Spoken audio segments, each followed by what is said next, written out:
கர்த்தர் நல்லவர், அவருடைய நாம மகிமைப்படுவதாக. ஆண்டவர் பாராட்டி இருக்கிற எல்லா கிருபைகளுக்காக, இரக்கங்களுக்காக நன்றி செலுத்துகிறேன். ஹல்லேலூயா. ஒவ்வொரு நாளும் ஆண்டவர் நம்மை அற்புதமாய் நடத்தி வருகிறார். ஆமென். இதற்கு நன்றி நிறைந்த இருதயத்தோடு ஒவ்வொரு நாளும் ஆண்டவரை ஆராதிக்கணும், துதிக்கணும், மகிமைப்படுத்தணும், ஆண்டவருக்கு நன்றி சொல்லணும். ஆமென். இன்றைக்கு என்னுடைய செய்தியினுடைய தலைப்பு என்னன்னா, வசனத்திற்காக காட்டுகிற வைராக்கியம், வசனத்திற்காக பாராட்டின வைராக்கியம் என்ற தலைப்பிலே கர்த்தருடைய வார்த்தையை உங்கள் மத்தியிலே நான் பகிர்ந்து கொள்ள விரும்புகிறேன். திருப்பாதம் தேடினேன், சிறுவானம் பாடினான், ஒரு கானம் பாடினேன் உமக்காகவே, தினந்தோறும் இசைக்கின்றேன் இயேசுவை மட்டும் என் மனதில்.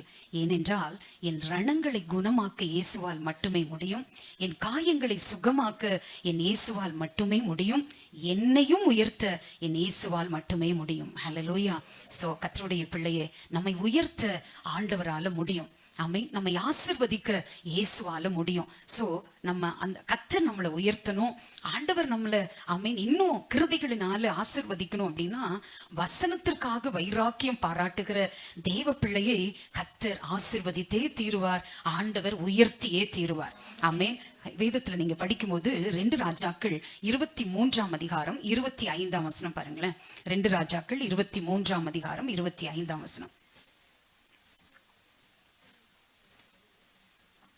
2 ராஜாக்கள் 23-25.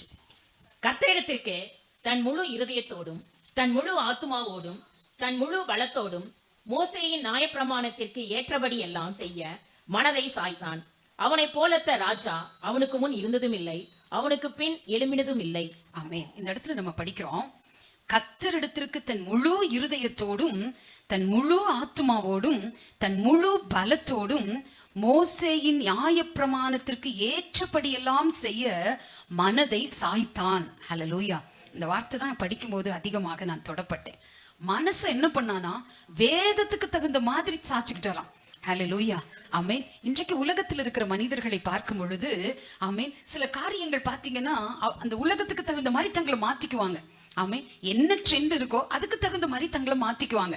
ஆனா இந்த ராஜாவை குறித்து கர்த்தருடைய வார்த்தை சொல்லுகிறது, கர்த்தரிடத்திற்கு தன் முழு இருதயத்தோடும் தன் முழு ஆத்மாவோடும் தன் முழு பலத்தோடும் மோசேயின் நியாயப்பிரமாணத்திற்கு ஏற்றபடி எல்லாம் செய்ய மனதை சாய்த்தான். ஹல்லேலூயா. அதுக்கு முன்னாடியும் அப்படி ஒரு ராஜா இல்ல, அவருக்கு பின்னாடியும் அப்படி ஒரு ராஜா எழும்பினது இல்லை என்று என் வேதம் பதிவிடுகிறது. ஆமென். இந்த பூமியில நீங்களும் நானும் வாழும் பொழுது இவங்களுக்கு முன்னாடி ஒருத்தர் இப்படி வாழல, இவங்களுக்கு பின்னாடி இப்படி ஒருத்தர் வாழ போவது இல்லைங்கிற அளவிற்கு வசனத்திற்காக வாழணும். எத்தனை பேர் ஆமென் சொல்றீங்க? ஒரு பெரிய கைத்தட்டி ஏசப்பாவுக்கு. ஹல்லேலூயா. நல்ல ஆவியில நிரம்பி ஏசப்பா வசனத்திற்காக வாழக்கூடிய ஒரு அபிஷேகத்தை ஆவியானவர் எனக்குள்ள ஊற்றுங்கப்பா. ஆமென். ஹல்லேலூயா. வசனத்திற்காக காட்டின வைராக்கியம். ஆமென். வசனத்திற்காக அவர் பாராட்டின வைராக்கியம். ஆமென். சோ முழு இருதயம் அப்படிங்கிறது ரொம்ப முக்கியங்க. ஆமென். அதை நான் இன்னும் நம்ம பழக்கமான ஒரு சொல்லணும் அப்படின்னா, நல்ல மனசு வேணுங்க ஆண்டவர் ஆராதிக்கிறதுக்கு. ஆமென். வசனத்துக்காக வாழ்றதுக்கு நல்ல மனசு வேணும். ஆமென். பெரிய மனசுங்க அவருக்கு, நல்ல மனசுங்கன்னு சொல்லுவாங்க. சோ அந்த மாதிரி கர்த்தருடைய வார்த்தை சொல்லுகிறது, முழு இருதயத்தோடு ஆண்டவரை சேவிக்கணும். என்னென்ன முழு இருதயம் வேணும் நமக்கு அப்படின்னு சொல்லி பாத்தீங்கன்னா, வேதத்துல படிக்கிறோம். உபாகமம் 6ஆம் அதிகாரம் 5ஆம் வசனம் பாருங்களேன். உபாகமம் 6ஆம் அதிகாரம் 5ஆம் வசனம்.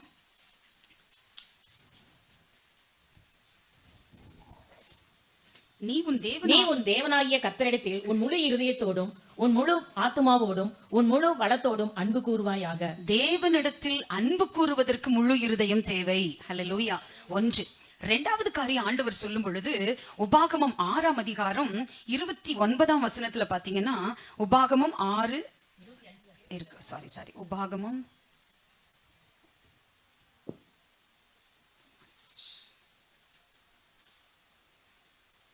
அந்த வசனத்தை அப்புறம் சொல்றேன், இது ரெஃபரன்ஸ் மாத்தி எழுதிட்டேன். சாரி, உபாகமம் 5:29. சாரி 5:29 பாருங்க. அவர்களும் அவர்கள் பிள்ளைகளும் என்றென்றைக்கும் நன்றாய் இருக்கும்படி அவர்கள் என்னாலும் எனக்கு பயந்து என் கற்பனைகளை எல்லாம் கைக்கொள்வதற்கேற்ற இருதயம் அவர்களுக்கு இருந்தால் நலமாயிருக்கும். ஆண்டவர் சொல்றாரு, அவர்களும் அவர்கள் பிள்ளைகளும் என்றென்றைக்கும் நன்றாயிருக்கும்படி. அல்லேலூயா. ஆண்டவர் நம்மளை ஒரு நாள் இல்ல, என்னைக்கு எப்படி நல்லா இருக்கணும்னு நினைக்கிறாரு, என்றென்றைக்கும் நன்றாய் இருக்கும்படி. ஆமே, அவர்களும் அவர்கள் பிள்ளைகளும் என்றென்றைக்கும் நன்றாய் இருக்கும்படி அவர்கள் எந்நாளும் எனக்கு பயந்து என் கற்பனைகளை எல்லாம் கை கொள்ளுவதற்கு ஏற்ற இருதயம் அவர்களுக்கு இருந்தால் நலமாய் இருக்கும். ஆமே, ஒரு நல்ல இருதயம் நம்ம குடும்பத்துக்கு தேவை. ஒரு ஆமேன்னு சொல்லுங்க. ஒரு முழு இருதயத்தோடு ஆண்டவரை தேடுகிற ஒரு கிருபை உங்க கணவருக்கு தேவை, உங்க பிள்ளைகளுக்கு தேவை, உங்க மனைவிக்கு தேவை, உங்க குடும்பத்துக்கு தேவை. ஆமே, சோ அப்படிப்பட்ட முழு இருதயத்தோடு ஆண்டவரை தேடுகிற ஒரு கிருபை இருந்தா நான் சொல்லுவேன், நீங்க என்னைக்கும் நல்லா இருப்பீங்க. ஹல்லேலூயா.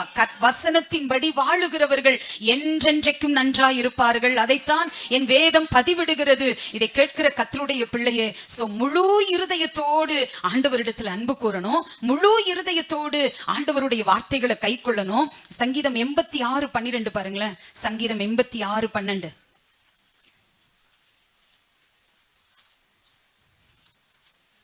சங்கீதம். உம்மை என் முழு இருதயத்தோடும் துதித்து உமது நாமத்தை என்றென்றைக்கும் மகிமைப்படுத்துவேன். பாருங்க, சங்கீதக்காரன் சொல்றாரு, அவருடைய ஜெபம் இது. ஆமே, 86ஆம் சங்கீதத்தின் ஹெட்டிங்ல பாத்தீங்கன்னா தாவீதின் விண்ணப்பம். அவர் என்ன சொல்றாரு, என் தேவனாகி ஆண்டவரே, உம்மை என் முழு இருதயத்தோடும் துதித்து உமது நாமத்தை என்றென்றைக்கும் மகிமைப்படுத்துவேன். அவங்க பாருங்க, ஒவ்வொரு தேவ பக்தனுக்குள்ள ஆண்டவர் வச்ச கிருபை பாருங்க. அவர் என்ன ஜெபிக்கிறார், என்ன கேட்கிறாருன்னா, என் தேவனாகி ஆண்டவரே, உம்மை என் முழு இருதயத்தோடும் துதித்து. அரகுற மனசு அப்பாவை ஆராதிக்கவே கூடாதுங்க. ஆமீன், ஹல்லேலூயா. நான் அடிக்கடி சொல்லுவேன், ஆண்டவரை ஆராதிக்கிற விஷயத்துல நான் ஏழையாவே இருக்கக்கூடாது. ஒரு ஆமீன் சொல்லுங்க. ஆண்டவர் ஆராதிக்கிற காரியத்துல நான் ஒரு ஏழையா போயிடக்கூடாது, நான் ஒரு பணக்காரியா இருக்கணும். ஹல்லேலூயா. ஆமே, சோ கர்த்தர் நல்லவர். சோ தாவீது சொல்றாரு, முழு இருதயத்தோடு உங்களை நான் துதிக்கணும்பா. சங்கீதம் 119 145 பாருங்களேன். சங்கீதம் 119 145. முழு இருதயத்தோடு கூப்பிட்டேன், கர்த்தாவே என் ஜெபத்தை கேளும், உம்முடைய பிரமாணங்களை கைக்கொள்ளுவேன்.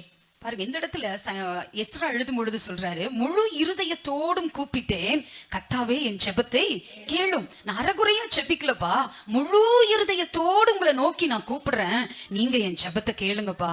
ஹல்லேலூயா. அடுத்து பாருங்க, சங்கீதம் 119 34. சங்கீதம் 119 34.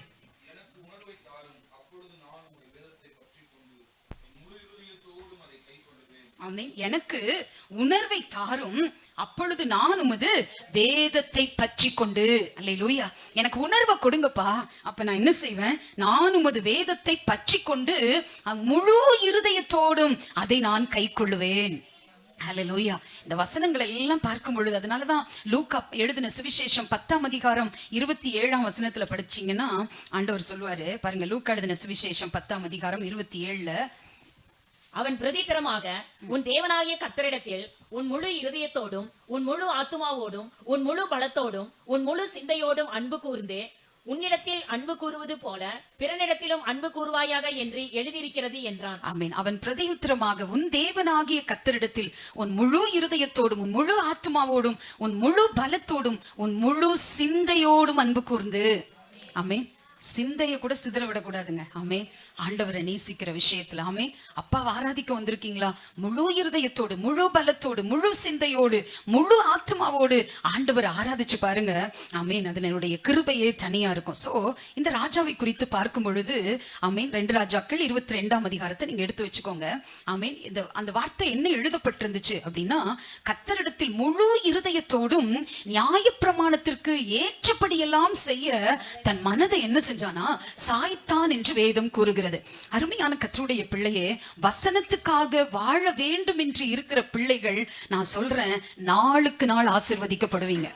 ஹல்லேலூயா. வசனத்துக்காக நான் நிக்கணும், சத்தியத்துக்காக வாழணும். ஆமென். சத்தியத்தின்படி உள்ள, சத்தியத்தில் என்ன எழுதி இருக்கிறதோ அதன்படி என் வாழ்க்கையை அமைத்துக் கொள்ள வேண்டும் என்ற துடிப்பு யார் யாருக்குள் இருக்கிறதோ, நான் சொல்லுகிறேன், உங்களுடைய குடும்பத்தினுடைய ஆசீர்வாதங்கள் மேலோங்கி நிற்கும். ஹல்லேலூயா. கர்த்தர் உங்க குடும்பத்தை அற்புதமா நடத்துவார், அற்புதமா நடத்துவார். வசனத்துக்காக நின்னு பழகிட்டீங்கன்னா, சத்தியத்துக்காக நின்று. அடிக்கடி என்னுடைய மாமனார் சொல்லுவாரு, கர்த்தருடைய ராஜ்யத்துக்கு அவர் போயிட்டாரு, ஆனாலும் மாமா வாயிலிருந்து அடிக்கடி வருகிற ஒரு வார்த்தை, சத்தியத்துக்காக நான் நிக்கணும். ஹல்லேலூயா. சத்தியத்துக்காக வைராக்கியம் பாராட்டணும். அடிக்கடி அந்த வார்த்தையை சொல்லி நான் கேட்டு இருக்கிறேன். தேவ பிள்ளையே, அப்ப சத்தியத்துக்காக நிற்கும் போது ஆண்டவர் நம்மை ஆசீர்வதிக்கிறார். ஆமே. இந்த யோசியா ராஜாவுடைய அப்பாவை குறிச்சு கொஞ்சம் சொல்லிட்டு அதுக்கப்புறம் மகனை குறிச்சு நான் சொல்ல வரேன். இந்த யோசியா ராஜாவுடைய அப்பா பேர் என்னன்னு பாத்தீங்கன்னா ஆமோன். அப்பா பேர் என்னங்க? ஆமோன். அவரும் யூதாவின் ராஜா தான். அவர் எந்த வயசுல ராஜாவானார் அப்படின்னா 22 வயசுல ராஜாவானார். எத்தனை வயசுலங்க? 22 வயசுல ராஜாவானார். 2 வருஷம் தான் ராஜ்யபாரம் புரிந்தார். ஆமீன். அவருடைய மரணத்தின் வயது 24. மரணத்தின் வயது என்னங்க? 24. ஏன் 24 வயசுல மரிச்சு போகணும்? ஆமீன். நல்ல என்னது நல்ல அதாவது நல்ல குடும்பத்துல பிறந்து நல்ல ஒரு பரம்பரையில வாழ்ந்து 24 வயதிலே ஏன் மரித்து போக வேண்டும்? நான் ரொம்ப சிந்தித்தேன் வேதத்தை படித்த பொழுது. அவரை குறித்து என் வேதம் பதிவிடுகிறது பாருங்க. 2 நாளாகமும் 33ஆம் அதிகாரம் 23ஆம் வசனம் 24ஆம் வசனம் பாருங்களேன். 2 நாளாகமும் 33, 23, 24. தன் தகப்பனாகிய மனாசே தன்னை தாழ்த்தி கொண்டது போல இந்த ஆமோன் என்பவன் கர்த்தருக்கு முன்பாக தன்னை தாழ்த்தாமல் மென்மேலும் அக்கிரமம் செய்து வந்தான். அவன் ஊழியக்காரர் அவனுக்கு விரோதமாய் கட்டுப்பாடு பண்ணி அவன் அரண்மனையிலே அவனை கொன்று போட்டார்கள். என்ன படிக்கிறோம்? இந்த ஆமோன் என்பவன் கர்த்தருக்கு முன்பாக தன்னை தாழ்த்தாமல். அல்லேலூயா. 24 வயசுல அவர் மரிச்சு போறாரு. 22வது வயதுல ராஜாவாகிறாரு. அவருடைய வாழ்க்கையில கர்த்தருக்கு முன்னாடி தன்னை தாழ்த்தவே இல்லை. தேவ பிள்ளைய நான் சொல்றேன், ஆமென். கர்த்தருக்கு முன்னாடி தாழ்த்தாதவங்க யாரும் ஒரு பெரிய உயர்வை சந்திக்க முடியாது. ஆமென். தாழ்மைங்கிறது ஒரு தெய்வீக குணம். ஆமென். கர்த்தருக்கு முன்னாடி தன்னை தாழ்த்தி இருக்கணும். கர்த்தருக்கு முன்னாடி அவன் கர்த்தருக்காக நின்று இருக்கணும். ஏன்னா அவங்க யூதால ராஜாக்களுடைய சில பேர் பாத்தீங்கன்னா அவங்க எல்லாம் கர்த்தருக்காக வைராக்கியமா நின்னவங்க. ஆனா வசனம் சொல்லுகிறது, இந்த ஆமோன் என்பவன் கர்த்தருக்கு முன்பாக தன்னை தாழ்த்தாமல் மென்மேலும் அக்கிரமம் செய்து வந்தான். ஆமென். 22 வயசுல அவர் ராஜாவாயிருக்காருன்னா 22 வயசுக்குள்ள திருமணம் ஆயிருச்சு. 22 வயசுக்குள்ள நல்ல பையன் பிறந்தாச்சு, நல்ல மனைவி. ஆனா வாழ்க்கையை தக்க வைத்துக் கொள்ளுகிற ஒரு பக்குவம் அவனுக்கு இல்லாமற் போனது. இன்னைக்கு நல்ல குடும்பங்கள் அமைந்தாலும் அந்த குடும்பத்தை சரியா நடத்தாததுனால எத்தனையோ குடும்பங்கள் சீரழிந்திருக்கிறது. ஆமே. நல்ல குடும்பங்கள் அமைந்தும் ஆமே அப்ப தகப்பன் சரியில்லைன்னா அந்த குடும்பம் ஒண்ணு இல்லாம போயிடும். ஆமே. ஆகவே கர்த்தருடைய பிள்ளையே மென்மேலும் அக்கிரமம் செய்தான். நான் சொல்றேங்க, நம்ம வாழ்க்கையில நம்மளை குறிச்சு யாராவது சொல்லணும்னா மென்மேலும் இவங்க நல்லவங்களா இருக்காங்கங்க, மென்மேலும் இவங்க பரிசுத்தமா இருக்காங்கங்க, மென்மேலும் இவங்க ஆசீர்வாதமா இருக்காங்கங்க, அந்த மாதிரி ஒரு பெயரை வாங்கணும். சோ 22 வயசுல ராஜாவாகிறாரு. என்ன தவறு பண்ணினார் என்று தெரியல. அந்த அரண்மனையில் இருந்த ஊழியக்காரர்களே அவரை கொன்று போட்டார்கள் என்று வேதம் பதிவிடுகிறது. முடிந்தது அவருடைய வாழ்க்கை. அக்கிரமம் செய்ததினாலே வாழ்க்கை 24 வயதிலேயே முடிவு பெற்றது. என்ன செய்யறதுன்னு தெரியல. அப்படியே தேசமே இருண்டு போச்சு. அடுத்து யார் ஆட்சிக்கு வர போறா? அடுத்து தேசம் எப்படி இருக்க போகிறது? நம்முடைய தேசத்தை யார் ஆளுகை செய்ய போறா? அப்படிங்கிற ஒரு நிலை வரும் பொழுதுதான் அந்த ஆமோனின் மனைவியாகி எதித்தாள் என்பவர்கள் எழும்பினார்கள். ஹல்லேலூயா. அவர்களுக்குள்ள ஒரு வேகம் வந்தது. அவர்களுக்குள்ள இருக்கிற அபிஷேகம் அவர்களை தட்டி எழுப்பினது. ஆமென். ஒரு பக்தன் இப்படி சொல்லுகிறார், நீ எழும்பாமல் எழுப்புதல் தீயை பற்றி வைக்க முடியாது. நான் எழும்பாம செப்பணும், ஆமென், நான் ஜெபிக்கணுங்கிற எண்ணம் எனக்குள்ள வராம நான் ஜெபிக்க முடியாது. வேதத்தை நான் படிக்கணும்னு நான் நினைக்காம வேதத்தை என்ன செய்ய முடியாது? படிக்க முடியாது. இன்றைக்கு ஆராதனைக்கு நான் வரணும்னு நான் நினைக்காம ஆராதனைக்கு என்ன செய்ய முடியாது? வர முடியாது. நான் எழும்பணும். ஒரு ஆமீன் சொல்லுங்க. ஹல்லேலூயா. ஆமென். வேதத்துல நீங்க படிச்சு பாத்தீங்கன்னா தெரியும். பாருங்க, 24 வயதுல அவங்க கணவர் மரிக்கிறார். அந்த அம்மாவுக்கு எத்தனை வயசு இருந்திருக்கும்? மேபி ஒரு 20 வயசு இருந்திருக்கும். ஆமென். 8 வயதுல ஒரு மகன் இருக்கிறான். யோசிச்சு பாக்குறாங்க, என்ன செய்யறதுன்னு தெரியல. அந்த மாதிரி ஒரு சூழ்நிலையில 8 வயது வரைக்கும் அந்த மகனை ரொம்ப சூப்பரா வளர்த்தி இருக்காங்க. ஒரு ஆமீன் சொல்லுங்க. ஹல்லேலூயா. இங்க வேதத்தை படிச்சு பார்த்தா தெரியும். பாருங்க, 2 நாளாகமும் 34ஆம் அதிகாரம் 1வது வசனம் பாருங்களேன். யோசியா ராஜாவாகிற போது 8 வயதாய் இருந்து 31 வருஷம் எருசலேமில் அரசாண்டான். எத்தனை வயது? யோசியா ராஜாவாகிற போது எத்தனை வயசுங்க? 8 வயதா இருந்து 31 வருஷம் எருசலேமில் அரசாண்டான். தேவ பிள்ளையே, 8 வயசுல என்ன இருக்கும் நீங்க யோசிக்கலாம். நான் அதை ஆராய்ச்சி பண்ணின போது 8 வயசுல நல்ல என்ன இருக்கும்னா துடிப்பான கற்பனை திறன் இருக்குமா. ஆமென். 8 வயசுல என்ன இருக்கும்? ஒரு நல்ல துடிப்பு இருக்குன்னு சொல்லி போடுறாங்க.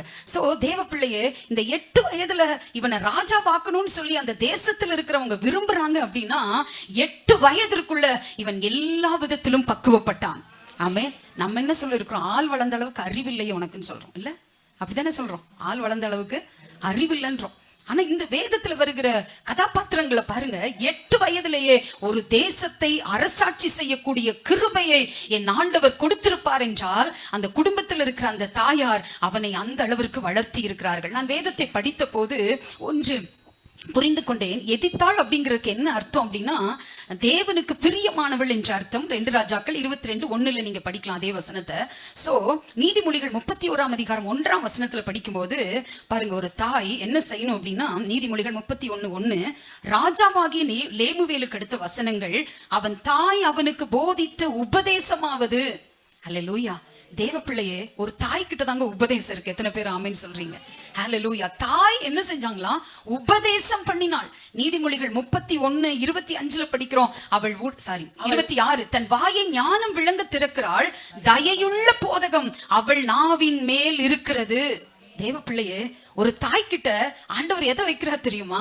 உபதேசம் அவள் வாயில் இருக்கிறது, தயையுள்ள போதகம் அவள் வாயில் இருக்கிறது. அப்படின்னா என்ன அர்த்தம்? வசனம் அவகிட்ட இருக்குன்னு அர்த்தம். எத்தனை பேர் விசுவாசிக்கிறீங்க? எந்த தகப்பனிடம், எந்த தாயிடம் வசனம் இருக்கிறதோ அவங்க பிள்ளைகள் ஆசீர்வதிக்கப்படுவார்கள். கரங்களை தட்டி, ஏசப்பா நீங்க சத்தியத்துக்காக நின்னா, நீங்க சத்தியத்துக்காக வைராக்கியம் பாராட்டினா, வசனத்துக்காக வைராக்கியம் பாராட்டினா, நான் சொல்றேன், உங்க பிள்ளைகள் எழும்பி உங்களை பாக்கியவதி என்பார்கள். ஹல்லேலூயா. ஆமென். கர்த்தருடைய பிள்ளை. அப்ப அவங்க அம்மா என்ன செஞ்சாங்க? வசனத்தை கற்றுக் கொடுத்தாங்க. ஆமென். ஒரு பக்தன் இப்படி சொல்றாரு, ஒரு குடும்பத்தினுடைய தரம் ஒரு தாயால தான் பராமரிக்கப்படுகிறது. என்னுடைய குடும்பத்துடைய தரத்தை குறைக்காம நான் வாழணும். எத்தனை பேர் ஆமென் சொல்றீங்க? ஹல்லேலூயா. ஆமென். 2 நாளைக்கு முன்னாடி பாஸ்டர் ஐயா அவங்க தாத்தாவை பத்தி சொல்லிட்டு இருந்தாங்க. அவங்க தாத்தா வந்து வெள்ளக்காரங்களுக்கு அசிஸ்ட் மாதிரி, ஒரு டிரான்ஸ்லேட்டர் மாதிரி இருந்தாராம். அப்பவே அவர் வந்து கோட்டு போடுவாராம். அறிவானந்தம் பிள்ளைன்னு சொல்லிட்டு அவருடைய பெயர். ஸோ அப்போ பெரியப்பா, டீச்சர் அவங்க குளோரி அம்மா, இவங்கெல்லாம் ஸ்கூலுக்கு போகிறதே குதிரை வண்டியில தான் ஸ்கூலுக்கு போவாங்களாம். ஆமே. சாயந்தரம் வந்து ஸ்கூல் முடிஞ்சு வந்தா, நம்ம வீட்டிலலாம் இப்போ தீனி என்னது குடலு மிச்சரு அப்படின்னு சாப்பிட்றோம். அவங்க வீடுகளில் அன்றைக்கு மட்டன் சிக்கன் தான் வறுத்து வைப்பாங்களா, சாயந்தரம் தீனி அவங்களுக்கு. யோசிச்சு பார்த்தப்ப இப்படி நல்லா செல்வாக்கா வளர்ந்துருப்பாங்க. ஸோ அந்த தாத்தாவினுடைய உண்மையை பாராட்டி நல்ல ஜெபிப்பாராம், நல்ல சூப்பரா டிரான்ஸ்லேட் பண்ணுவாராம். ரொம்ப அவர் பெயர் கேட்பவே அவர் ஒரு அறிவாக இருந்திருக்கிறார். சில நேரம் பெரியப்பா ஆகட்டும், ஐயா ஆகட்டும், சின்சி ஆகட்டும், கெட்சியக் ஆகட்டும், இங்கிலீஷ்ல அவங்க பேசும்போது நான் யோசிப்பேன், கர்த்தர் அந்த மூதாதையர்களுக்கு கொடுத்த ஞானத்தை ஆண்டவர் இவர்களுக்கும் கொடுத்து வருகிறாரே என்று நான் ஆண்டவருக்கு நன்றி சொல்லுவேன். சோ எதற்கு இதை சொல்றேன் அப்படின்னா, அன்றைக்கு செல்வாக்கா வாழ்ந்திருக்காங்க. அது மட்டும் இல்ல, அவருடைய உண்மையை பாராட்டி கொல்லம்பாளையத்துல கவர்மெண்ட் அவருக்கு 2 நிலங்களை கொடுத்ததாம், 2 வீடு. ஹல்லேலூயா. கர்த்தர் எவ்வளவு பெரியவர். ஆமென். அப்போ கர்த்தருடைய வார்த்தை சொல்லுது, சத்தியத்துக்காக நின்னா ஜனங்க என்ன சொல்லுவாங்களா? அவர்கள் பாக்கியவான்கள். ஹல்லேலூயா. தேவ பிள்ளையே, இந்த தாயாரை குறித்து பார்க்கும்பொழுது 20 வயசு தாங்க ஆச்சு. ஆனா பையனை 8 வயதுல ராஜாவாக்குறாங்க. இவங்களுக்கு 20 வயசு, மகனுக்கு 8 வயசு. 8 வருஷம் தான் டிஃபரன்ஸ் அம்மாவுக்கும் மகனுக்கும். ஆனா ஒரு பெரிய சாதனை மகனாக கொண்டு வந்து நிறுத்தினதற்கு காரணம் என்ன தெரியுமா? அவர்களுக்குள் இருந்த வசனத்தின் மீது இருந்த அபிஷேகம். ஹல்லேலூயா. வசனத்தின் மீது இருந்த தாகம். யெகோவா தேவன் என்னை வழி நடத்துவார். என் நிலைமை தனியாக போயிருந்திருக்கலாம், நான் ஒரு விதவையாக இருந்திருக்கலாம், இந்த உலகத்திலே நான் ஒதுக்கப்பட்டிருக்கலாம். ஆனால் இந்த நிலைமை இப்படியே நீடிக்காது. என்னுடைய குடும்பத்துல ஒரு வாரிசு தேச ஆள பிறக்கும் என்கிற ஒரு வைராக்கியம் அவர்களுக்குள் இருந்ததுதான் அந்த யோசியா ராஜா 8 வயதிலே ராஜாவானார். ஹல்லேலூயா. ஆமென். நான் யோசிச்சு பார்த்தேன், பைபிள்ல சாமுவேலுடைய அம்மா பாருங்க, ஆலயத்தை காமிச்சு கொடுத்தாங்க. ஆமென். எதையும் குழந்தை பிறந்த உடனே, ஆமென், பால் மறந்த பின்பு அன்னாள் காண்பிச்ச ஃபர்ஸ்ட் இடம் எது தெரியுங்களா? தேவனுடைய ஆலயம். இன்னைக்கு நம்ம பிள்ளைங்களுக்கு எல்லாமே காமிச்சு கொடுத்துறோம். டான்ஸ் கிளாஸ் தெரியும், மியூசிக் கிளாஸ் தெரியும், கம்ப்யூட்டர் கிளாஸ் தெரியும், அப்புறம் டிராயிங் கிளாஸ் தெரியும். என்னென்ன அவங்க அறிவுக்கான வளர்ச்சிகள் எல்லாமே நமக்கு தெரியும். நான் சொல்றேன், அதை விட மேலான ஒண்ணு எது தெரியுங்களா? கர்த்தருடைய ஆலயத்தை காண்பிச்சு கொடுங்க. ஜெபங்களை காண்பிச்சு கொடுங்க, வார்த்தையை காண்பிச்சு கொடுங்க, வசனத்தை காண்பிச்சு கொடுங்க. இப்படிதான் வாழணும்னு கற்றுக் கொடுங்க. ஆமென். அவன் ரொம்ப வயசாகி அவன் உயர்றதை விட சின்னதிலே உயர்வுகளை கொடுக்க முடியும் என்று என் வேதம் பதிவிடுகிறது. விசுவாசிக்கிறவங்க மாத்திரம் கரங்களை தட்டி, என் பிள்ளைகள் இளம் வயதிலேயே, என் பிள்ளைகள் சிறு வயதா இருக்கும் பொழுதே பெரிய உயர்வுகளை சந்திக்க முடியும். ஆமென். வெள்ளிக்கிழமை ஃபாஸ்டிங் ப்ரேயருக்கு ஒரு டீச்சர் வருவாங்க. அருள்மணின்னு ஒரு டீச்சர் வருவாங்க. அவங்க பேரனுக்கு 2 பேரும் ட்வின்ஸ். அவங்களுக்கு ரொம்ப அழகா ஒருத்த மேஜிக் பண்ணான், இன்னொரு பையன் ரொம்ப சூப்பரா பண்ணான். சுதியே மாறல, அவ்வளவு சூப்பரா பண்ணான். ஃபர்ஸ்ட் ஸ்டாண்டர்டே நம்ம படிக்கிறானுங்க. அப்ப வேன்ல போகும்போது அவங்க பாட்டி 100 ரூபாய் காணிக்கை எடுத்து ஐயாவுக்கு கொடுக்கணும்னாங்களாம். அந்த பேரன் சொன்னான், பாட்டி 100 ரூபாய்லாம் கொடுக்க கூடாது, ஆயா 100 ரூபாய் கொடுக்காது, 500 ரூபாய் கொடு. அல்லேலூயா. அவங்க அப்பா ஹெச்எம், அம்மா ஹெச்எம். ஆமென். அம்மா டீச்சரு. சோ பாருங்க, ஆண்டவர் மனுஷன் கனப்படுத்துறானோ இல்லையோ, பரலோகம் அதை பதிவிட்டிருக்கோம், நிச்சயமா பதிவிட்டிருக்கோம். வார்த்தை தாங்க, வார்த்தை தாங்க, நம்ம செய்யற செயல் தாங்க நம்ம யார் என்று தீர்மானிக்கிறது. ஆமென். நான் யார் அப்படிங்கிறது என்னுடைய வாழ்க்கை தீர்மானிக்கிறது. நான் யார் என்று இந்த சமுதாயத்துல நான் எப்படி வாழ்றேன், எப்படி இருக்கிறேன் என்பது நான் சொல்லணுங்கிற அவசியம் இல்ல. என்னுடைய நடவடிக்கைகளை நான் யார் என்று வெளிப்படுத்துகிறது. எத்தனை பேர் ஆமீன் சொல்றீங்க? சோ சிறு வயதிலிருந்தே ஆமென் அந்த பக்குவம். ஆமென். சரியான குறும்பு, 1ஆம் நம்பர் குறும்பு 2 பேரும் தாங்க முடியல. அந்த குறும்புக்கு மத்தியிலும் கர்த்தருக்காக பாராட்டுகிற வைராக்கியம் இருக்கிறது இல்ல. நான் சொல்றேன், சின்னதுல இருந்தே அவங்க உயர்வுல இருப்பாங்க. ஆமென். தேவ பிள்ளையே, வேதத்தை படித்த போது புரிந்து கொண்டேன், ஏசப்பா 30 வயசுல உயர்வு, 40 வயசுல உயர்வு இருக்கிறது. ஆனால் உண்மையாய் கர்த்தரை தேடுகிற பிள்ளைகளுக்கு சின்னதுல இருந்தே உயர்வு. எத்தனை பேர் ஆமென் சொல்றீங்க? கரங்களை தட்டி, அப்பா உம்முடைய வேதத்தை ஆமென் வைராக்கியமாய் பிடித்து கொள்ள எனக்கு உதவி செய்யுங்கப்பா. ஆமென். 8 வயசுல ஒரு பெரிய ஆசீர்வாதம். வேதத்துல நீங்க படிக்கும் போது 2 நாளாகமம் 34ஆம் அதிகாரம் 3ஆம் வசனம் படிங்களேன். 2 நாளாகமம். அவன் தன் ராஜ்யபாரத்தின் 8ஆம் வருஷத்தில் தான் இன்னும் இளவயதாய் இருக்கையில் தன் தகப்பனாகிய தாவீதின் தேவனை தேட ஆரம்பித்து 12ஆம் வருஷத்தில் மேடைகள், தோப்புகள், சுரூபங்கள், விக்கிரகங்கள் ஆகிய இவைகள் அற்று போகும்படி யூதாவையும் எருசலேமையும் சுத்திகரிக்க தொடங்கினான். பாருங்க 3ஆவது வசனத்துல, அவன் தன் ராஜ்யபாரத்தின் 8ஆம் வருஷத்துல, 8 வயசுல ராஜாவா இருக்காரு. அடுத்து 8ஆம் வருஷம் போது அவருக்கு வயசு என்னாச்சுங்க? 16 வயசுல தான் இன்னும் இள வயதா இருக்கையில் தன் தகப்பனாகிய தாவீதின் தேவனை தேட ஆரம்பித்து, சின்னதுல இருந்தே தேடிட்டு வர்றாரு. இளம் பருவம் ஆனா உடனே இன்னும் ஆண்டவரை தேடணுங்கிற வைராக்கியம் அந்த யோசியா ராஜாவுக்குள் வந்தது. ஆமே. நம்ம எப்படி? ஆமே. ஒரு மாசத்துல 4 வாரம்னா கண்டிப்பா 2 வாரம் ஆப்சென்ட் ஆனாதான் நமக்கு நல்லா இருக்கும் இல்ல? தேவ பிள்ளையே, இளம் வயசாயிருச்சு. இளம் பருவத்தை குறித்து ஒரு அம்மா ரொம்ப அழகா எழுதியிருக்காங்க. என்ன எழுதியிருக்காங்க அப்படின்னு சொல்லி பார்க்கும் பொழுது, அவங்க ஒரு பெரிய தேவ மனுஷி, நல்ல ஒரு ஆசிரியராக பணியாற்றினவர்கள். எசேக்கியேல் பிரான்சிஸ் அவங்களுடைய தாயார். 9 பிள்ளைங்க அவங்களுக்கு. அவங்க அனுபவத்தில் எழுதும் போது எப்படி எழுதுறாங்கன்னா, வாலிப பருவம் என்பது சாதனைகளின் குன்று. வாலிப பருவங்கிறது என்னதுங்க?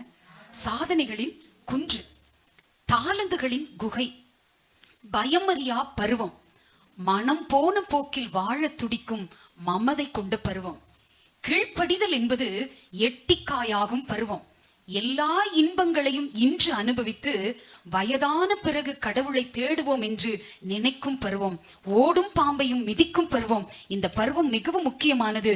இந்த பருவத்தில் கர்த்தருக்கு தன்னை அர்ப்பணித்தவர்கள் வானளவும் உயர முடியும், சாத்தானுக்கு தன்னை விற்று போட்டவர்கள் நரகத்தில் மடியவும் முடியும் என்று எழுதியிருக்கிறாங்க.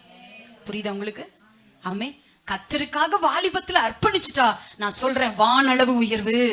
எத்தனை பேர் விசுவாசிக்கிறீங்க? உங்க வயசு என்னவா வேணாலும் இருக்கலாம். ஆமே. 40 ஆயிருச்சு, 50 ஆயிருச்சு, 60 ஆயிருச்சு, 70 ஆயிருச்சு, என்ன நடக்க போகுதுன்னு யோசிக்காதீங்க. ஒவ்வொரு நாளும் வசனத்துக்கு கட்டுப்பட்டு கட்டுப்பட்டு வாழ்ந்தால் நான் சொல்லுகிறேன், உங்களுடைய உயர்வு வானளாவுகிறதற்கு வானளவு உயர்வை ஆண்டவர் கொடுப்பார். விசுவாசிக்கிறவங்க மாத்திரம் கரங்களை தட்டி ஆவியில் நிரம்பி அந்நிய பாஷைகளை பேசி, அப்பா ஆண்டவரே எங்களுடைய குடும்பம் சத்தியத்திற்கு கட்டுப்பட்டு நிற்கக்கூடிய ஒரு கிருபையை ஆவியானவர் கொடுங்கப்பா. ஆமே. அல்லேலூயா. ஆமே. நான் சின்ன பொண்ணா இருக்கும்போது வால்பாறையில எல்லாம் பஸ் அதிகமா இருக்காது. அப்போ ஒரு குறிப்பிட்ட ஊருக்கு நம்ம போகணும்னா மேக்சிமம் நடந்து போற மாதிரி இருக்கும். அப்ப எங்க எஸ்டேட்ல இருந்து, அப்போ நம்ம ஊர்ல சர்ச் இல்லாத போது ரொட்டி கடைன்னு ஒரு ஊர் இருக்கும், அந்த ஊருக்கு தான் சர்ச்சுக்கு போகணும். அப்போ பார்த்தீங்கன்னா குறைஞ்சபட்சம் ஷார்ட்கட்டில் போனோம்னா ஒரு 6 கிலோமீட்டர் 7 கிலோமீட்டர் மலை மேலே ஏறி கீழே இறங்கணும். ஸோ எனக்கு நல்ல ஞாபகம் இருக்கு, எங்கள் அப்பா ஒரு சின்ன வேத புத்தகம் புதிய ஏற்பாடு அவங்க எப்பவும் அவங்க பாக்கெட்டில் வச்சுருப்பாங்க, சின்னதாக இருக்கும் பாக்கெட் பைபிள். அந்த புதிய ஏற்பாடை எடுத்து எங்கள் அப்பா என்னை நடந்து கூட்டிகிட்டு போகும்போது வசனத்தை தான் எனக்கு சொல்லிக் கொடுப்பாங்க. ஆமே, ஒரு சாப்டர் எனக்கு சொல்லி கொடுத்து அப்படியே அவங்க பேசிட்டு அந்த வசனத்தை பேசிட்டு வரும்போது அந்த குறிப்பிட்ட இடம் வந்துடும். மேலே ஏற்றங்கள்ல ஏறும் பொழுது ரொம்ப அப்படியே மூச்சு வாங்கும் அவருக்கும் எனக்கும். ஆனாலும் என் தகப்பனார் என்னை போதித்து நடத்தினதற்காக நான் தேவனை துதிக்கிறேன். இளம் வயதிலேயே ஆண்டவருடைய வார்த்தையை எனக்குள் விதைத்ததினாலே என் தேவனை நான் துதிக்கிறேன். ஆமே, தேவ பிள்ளையே எதித்தாள். 20 வயசு தான் அந்த அம்மாவுக்கு. ஆனா மகனை சிறு வயதிலேயே கத்தருக்குள்ள நடத்தினாங்க. வாலிப பையன் ஆகும்போது அதை விட்டு திரும்பவே இல்லை. 16 வயசுல ஆமேன் கத்தருக்காக துடிக்கிற ஒரு இருதயம் ஆமேன் யோசியா ராஜாவுக்குள்ள இருந்தது. வேதத்தை படிக்கும்போது ரொம்ப அழகா வேதம் சொல்லுகிறது பாருங்க. 2 ராஜாக்கள் 22ஆம் அதிகாரம் 10ஆம் வசனம் 11ஆம் வசனம் பாருங்களேன். 2 ராஜாக்கள் 22ஆம் அதிகாரம் 10வது வசனம் 11வது வசனம். அகசியாவின் தாயாகிய அத்தாலியால் தன் குமாரன் இறந்து போனதை கண்டபோது 2 ராஜாக்கள் 22:10-11.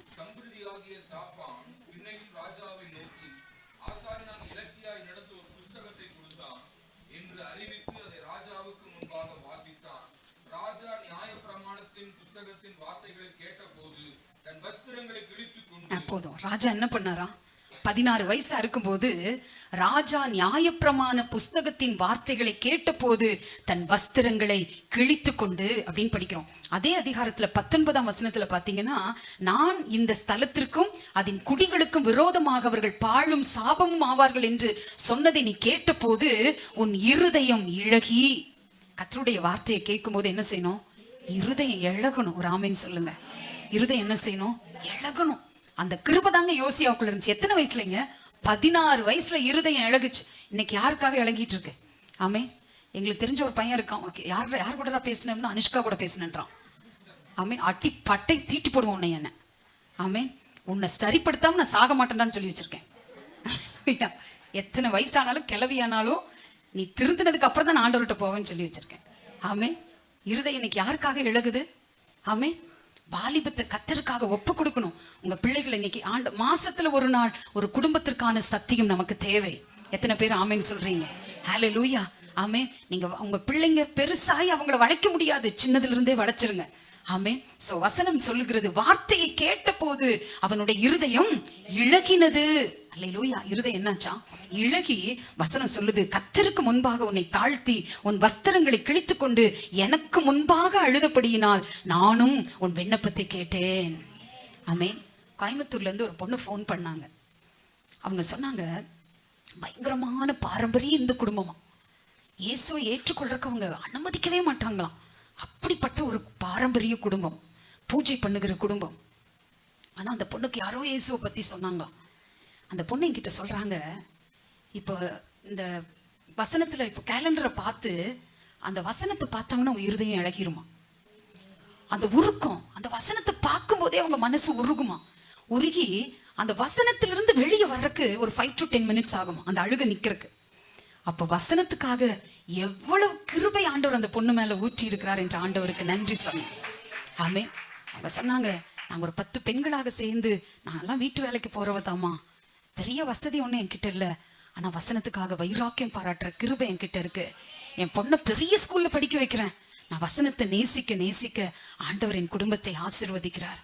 ஆமே, தேவ பிள்ளையே, எதற்காக இதெல்லாம் சொல்றேன்னா, வசனத்தை பார்க்கும்போது நம்ம இருதயம் இழகணுங்க. ஹல்லேலூயா. வெள்ளிக்கிழமை இரவு ஜெபம் நடந்தது. உலர்ந்த எலும்புகள் உயிர் அடையுமா அப்படிங்கிற ஒரு தலைப்புல கர்த்தருடைய வார்த்தையை ஊழியக்காரர் பேசினாரு. ஆண்டவர் உடைச்சார் எல்லாத்தையும். ஆமே, அந்த வசனம் அப்படியே உருக்குச்சுங்கள.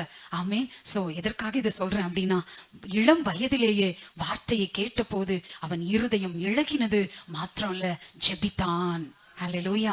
வேதத்துல நீங்க எங்க பார்த்தாலும் சுத்தி சுத்தி வசனத்துக்கு வந்துரும், கர்த்தரை துதிக்கிறதுக்கு வந்துரும். அடுத்து வார்த்தையின்படி வாழ்ந்தார்கள் என்கிற அந்த காரியம் அல்டிமேட் அதான் இருக்கும்.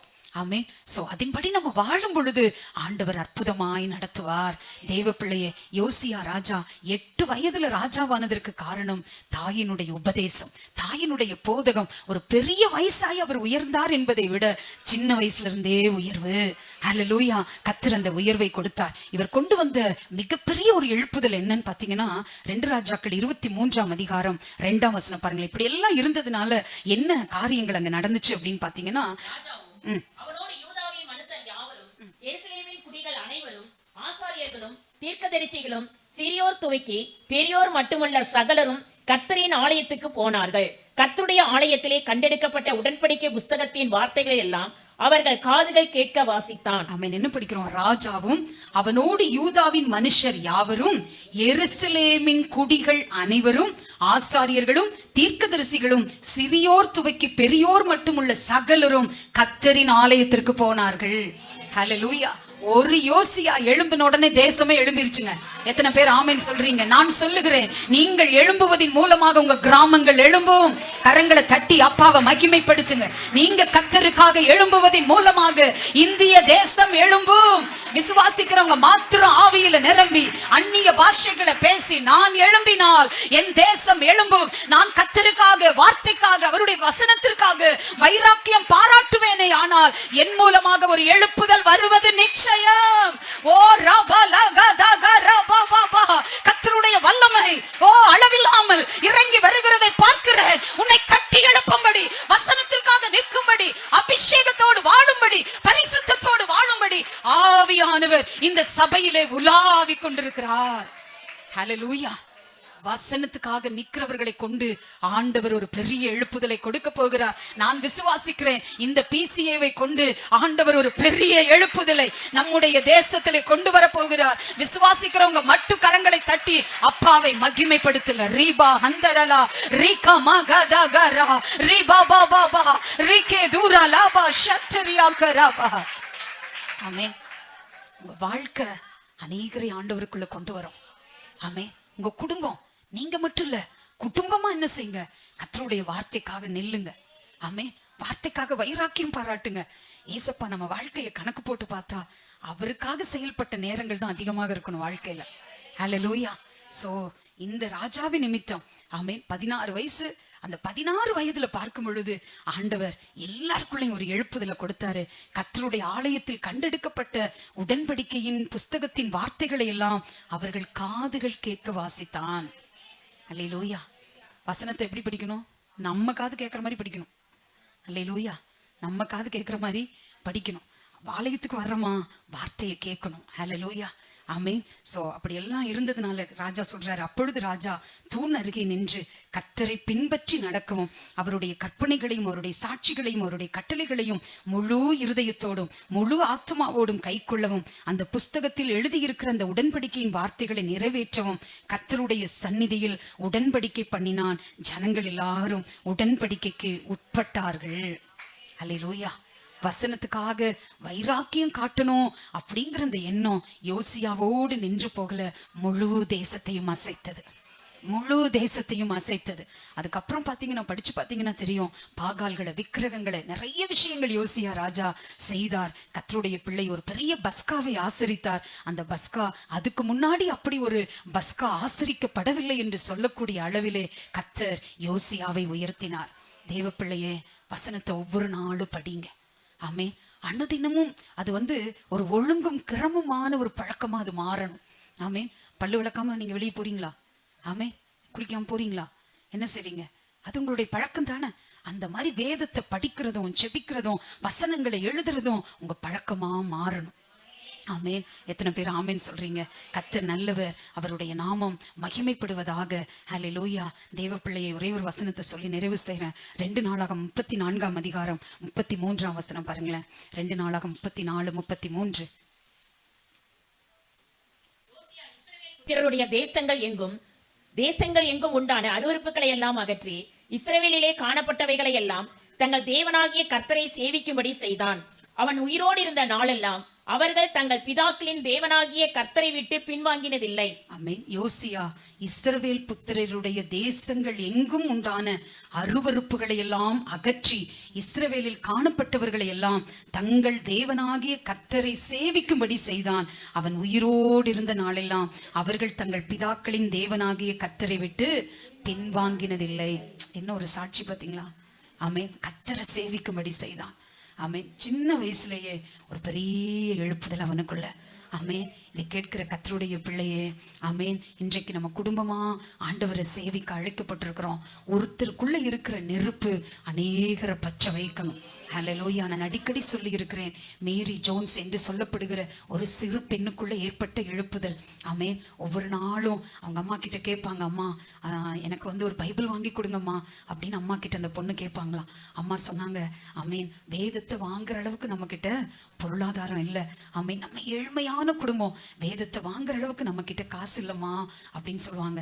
அப்ப அவங்க அம்மா வீட்டு வேலைக்கு போவாங்களாம். அப்ப அந்த பொண்ணு சொல்லுமா, அம்மா நீங்க வீட்டு வேலைக்கு போயிட்டு வர்ற அந்த சம்பளத்துல ஒரு கொஞ்சோண்டு காசை எனக்கு கொடுங்க, நான் சேர்த்து ஆரம்பிக்கிறேன் அப்படின்னு சொல்லிட்டு அந்த பொண்ணு ஒவ்வொரு முறையும் அவங்க அம்மா வீட்டு வேலைக்கு போயிட்டு வரும்போது வருகிற அந்த பணத்திலிருந்து கொஞ்சோண்டு காசை வாங்கி தன்னுடைய உண்டியல்ல போட்டு வைப்பாங்க. அதுக்கப்புறம் அவங்க வீடுகளில் கோழி வளர்த்துவாங்களாம். அந்த கோழி வளர்த்தும் போது அவங்க அம்மா அந்த கோழி முட்டையிடும். அந்த முட்டையை கொண்டு போய் தெருவா போய் ஒரு முட்டையை வித்துட்டு வருமா அந்த பொண்ணு. எதுக்கு தெரியுமா? வேதத்தை வாங்குவதற்கு. ஆமென். அப்படி ஒரு வருஷம் அந்த பொண்ணு பணத்தை சேர்த்துச்சு. எத்தனை வருஷம்? ஒரு வருஷம் அந்த பொண்ணு பணத்தை சேர்த்துச்சு. சேர்த்ததுக்கு அப்புறம் அவங்க அம்மாட்ட சொல்லிச்சு, அந்த பொண்ணுக்கு 12 வயசு.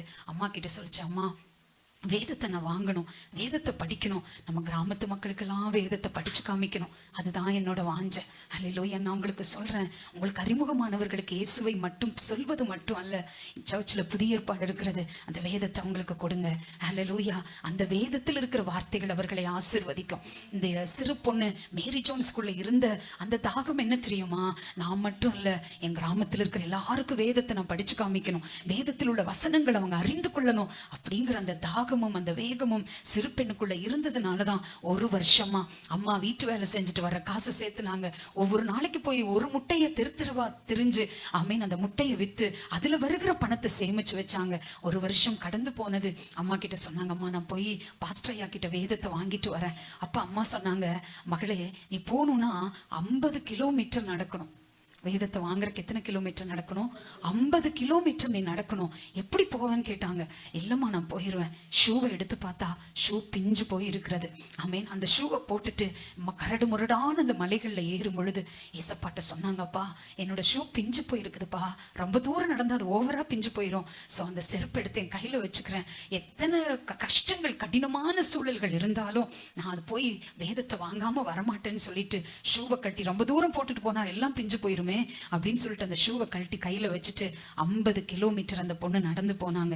நடந்து போய் ஆயர் ஐயா கிட்ட கேட்டாங்க, ஐயா இந்த மாதிரி நான் இந்த ஊர்ல இருந்து வந்திருக்கேன், எனக்கு பரிசுத்த வேதாகமம் வேணும் அப்படின்னு சொல்லும் பொழுது ஐயா சொன்னாரு, எல்லா வேதங்களும் விற்று தீர்ந்து விட்டனமா, வேதத்தை கொடுப்பதற்கு என்கிட்ட இல்லைன்னாங்க.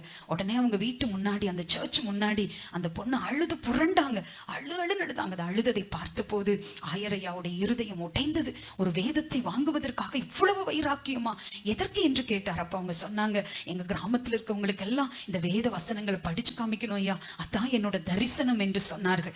அப்போ சரின்னு சொல்லிட்டு ஐயா உள்ள போய் அவர் தனக்கென்று வைத்திருந்த அந்த பரிசுத்த வேதாகமத்தை அந்த மகளுக்கு கொடுத்தார். புது வேதாகமத்தை கொடுத்தாரு.